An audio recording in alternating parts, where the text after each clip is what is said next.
Predator Helios 700 d'Acer, on va pas se mentir, c'est du lourd. Bon, alors vous l'avez vu, hein, l'Helios 700, c'est un PC portable 17,3 pouces. Tout de suite, on va vous parler d'un truc complètement évident, le poids, 4,8 kg, presque 5 kg. Et alors pour le l'adaptateur qui l'accompagne, c'est 1,5 kg à ajouter en plus dans le sac à dos. Alors avec une épaisseur de 5 cm, écran fermé au plus haut, vous doutez bien qu'il ne va pas rentrer dans tous les sacs à dos. Alors avant de vous parler de tout ce qu'il y a dedans, on va vous parler de tout ce qu'on voit. Alors bien évidemment, quand vous allez le mettre en marche, vous allez voir, c'est magique. C'est un sapin de Noël, ça fait du bruit, ça fait de la lumière, il joue de la RGB, le clavier s'illumine de 1000 feux. Et justement, puisqu'on parle du clavier, il y a une petite originalité sur ce PC, c'est-à-dire que vous pouvez tout à fait l'utiliser comme un clavier de PC portable classique, voilà, posé devant vous, mais si vous êtes au bureau, vous posez le portable un peu plus loin et là vous pouvez tirer le clavier jusqu'à vous. La partie touchpad va légèrement s'incliner vers l'avant et vous allez pouvoir vous en servir presque comme d'un clavier de PC fixe. Alors de là à vous dire que c'est d'une ergonomie folle, non, mais en tout cas ça a le mérite d'exister et en fait cette petite astuce ergonomique a un grand bienfait sur l'aération des composants dont on va vous parler maintenant. Vous avez une carte graphique RTX 2070. Ensuite, vous aurez un petit Core i9 9980 HK, la puce mobile la plus puissante d'Intel en fait à ce jour. Et puis vous aurez 32 Go de RAM, vous aurez du SSD, 512 Go de SSD, vous aurez un disque dur aussi d'1 Tera pour stocker vos données.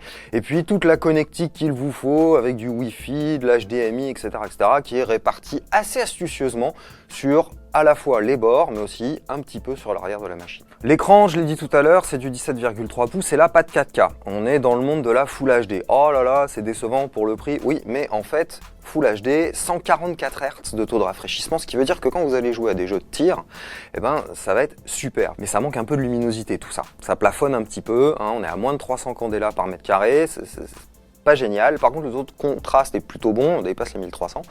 Va pas falloir être trop regardant sur la fidélité des couleurs, c'est plus sur le bénéfice utilisateur, rapidité dans les jeux, etc. que pour le coup l'Helios 700 va assurer. Alors pourquoi c'est faire un gros PC comme ça? Tout simplement pour remplacer un PC de bureau dans une pièce où on n'aurait pas forcément beaucoup de place, mais dans laquelle on a très envie de jouer à des jeux vidéo. Donc c'est du desktop replacement, ce qu'on appelle, et donc une machine 17,3 pouces a vocation principalement à rester à la maison plutôt que de vous suivre chez les copains. Alors le Helios 700 d'Acer, c'est une machine qui est relativement sympa à utiliser, qui est un peu atypique quand même parce que le coup du clavier coulissant, on voit pas ça partout, c'est plutôt pas mal. Après pour le reste, esthétiquement on va pas se mentir, pas le plus beau PC portable pour joueurs qu'on ait vu, néanmoins à la beauté, on lui préférera son efficacité. Bon, ce qui est un peu moins sympa par contre, ça va être le prix de la machine. 3000 € en mise à prix, nous la version qu'on a testée elle coûte bien plus cher. Et puis bon, alors on va pas se mentir, si elle vous plaît esthétiquement, si le coup du clavier, vous trouvez ça rigolo, si la configuration est taillée pour les jeux dont vous êtes fan ou auxquels vous pensez pouvoir jouer, investissez parce que de toute façon, vous la rentabiliserez sur le temps. Une machine comme ça, c'est quand même conçu pour durer, même si c'est pas très beau.